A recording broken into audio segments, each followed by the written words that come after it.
It's the idea of a DVM versus an MD. The medical doctor in our country makes money when you walk through their door. And so when something's wrong, you go to the doctor makes money. So it's a reactive approach. Okay? Now, it was pointed out here in the back that with the veterinarian, especially in the farm animal strategy, what would happen to a veterinarian if they waited until the cows were sick and the milk was contaminated at the dairy before the vets got involved? They'd lose all their money. They'd lose all their money, right? The farmers would do what to those vets? They'd give them the boot, wouldn't they? Literally, we're talking cowboys, right? So they'd give them the boot, okay? So with regards to veterinary science, especially if you're taking care of a huge farm, right? You got a whole herd of beef cattle or dairy cattle or chickens or whatever it is, your job is to make sure the bad doesn't happen. So the vets have a very, very big incentive to prevent, right? Whereas the MDs have a great incentive to treat, right? Here the money is in the treatment. That's where the money is. It's after you're sick, we're going to prescribe, we're going to treat, we're going to do the surgery, whatever it is. That's where the money is for the MD. That's where the incentive is.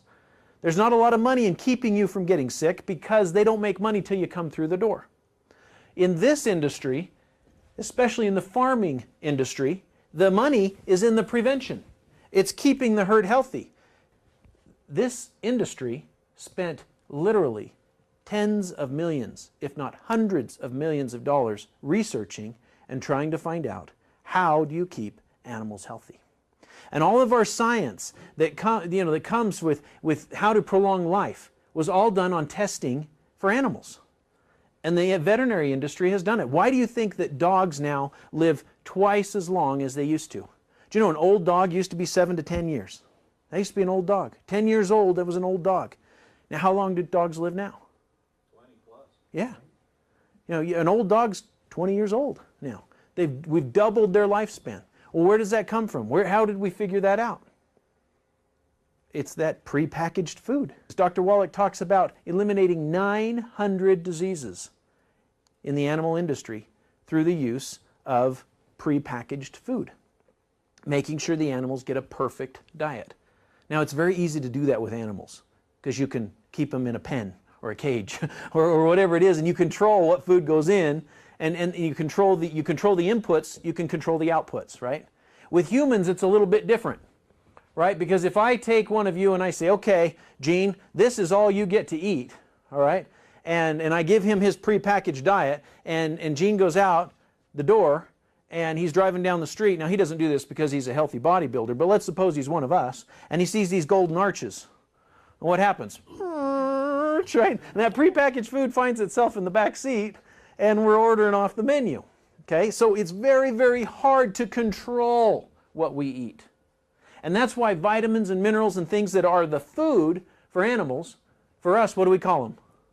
Supplements. Okay? So for humans, we supplement our diet. Whereas for animals, we actually make it their meal.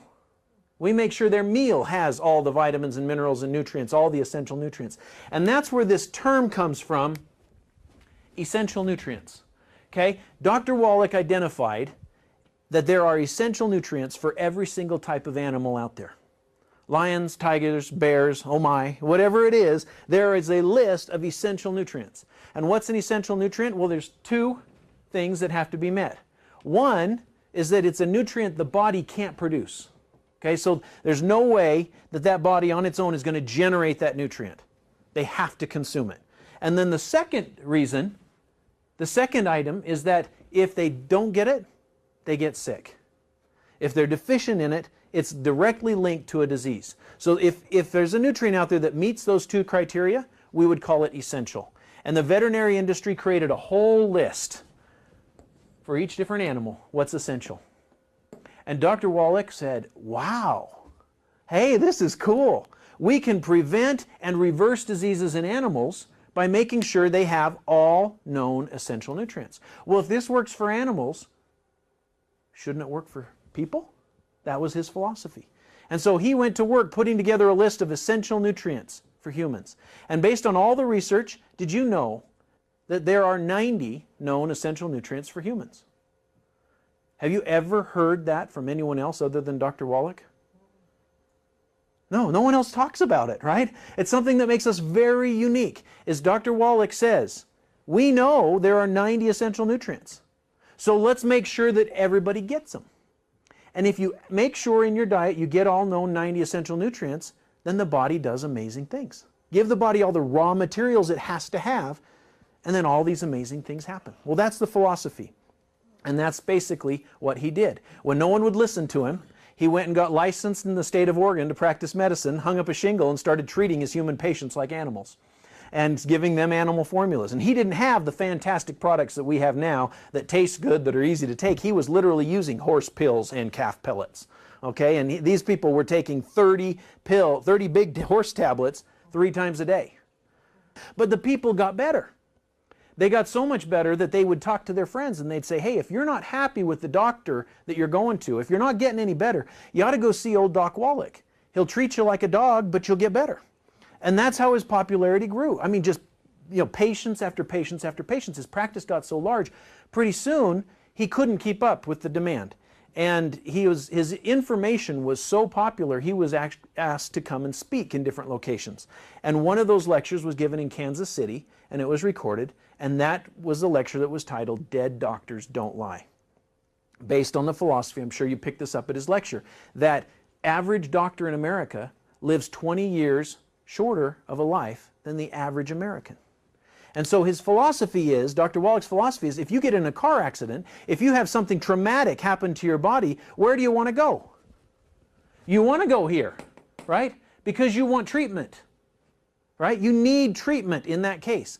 But when it comes to longevity, when it comes to preventing disease, these guys aren't living the longest in our population. So yeah, if you want to be sewn back up, you want to go here. But if you want to live a long life, if you want to prevent disease, you want to do what they're doing to the animals over here. And that's where this whole philosophy comes from. And Dead Doctors Don't Lie was just the title of that lecture that Doc gave years ago back in Kansas City. This quote right here, your need for the 90 essential nutrients expires when your need for oxygen expires. So when you no longer want to breathe, then you can stop consuming 90 essential nutrients. That's really the philosophy. And the idea is that if there's something that's essential, right, it's linked to a disease, our body can't make it, what do we have to do? We have to supplement, right? Because it's not in our Golden Arches meal, okay? So we have to supplement. When Dr. Wallach talks about 90 essential nutrients, let me lay them out here for you, what they are.